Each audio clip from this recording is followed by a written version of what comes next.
Takimet e javës së 27 të Superligës kanë rezervuar tension, surpriza dhe gola. Ndeshja më e rëndësishme ka qenë në Korçë, aty ku nuk kanë munguar as tensionet mes tifozërive, në takimin që ka përfunduar me rezultatin 2-3 për skuadrën e Tiranës. Tifozeria ka shprehur zemërimin me shkuljen e stolave në shkallët e stadiumit dhe tymueseve në fushë.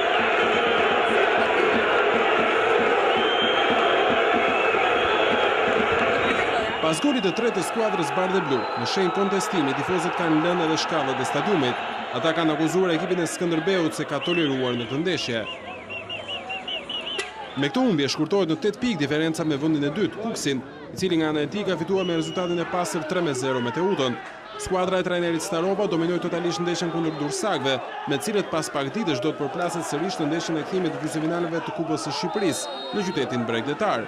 Pjesa e parë mbyll me shifrat 1-0 për vendasit fal golit të Pierre Bojan në minutën e 44. Dominimi i Kuksit vijoi edhe në 45 minutët e dyta, teksa realizuan Çikalleshje dhe më tej edhe një tjetër Pierre Boja në fundin e takimit. Kuksianët përfituan në luftën për vendin e dytë edhe nga hapi falsi Laçit në shtëpi me flamurtarin. Kurbinasit u mundon 0-1 nga Vlonjatët, të cilët kanë marrë një 3 pikësh që mund të rezultojë decisiv në luftën për të mos rënë nga kategoria, përballë rivalëve të tjerë si Vllaznia apo edhe Besa. Golin vendimtar për miq u shënua nga Polizoj Arbri në minutën e 88.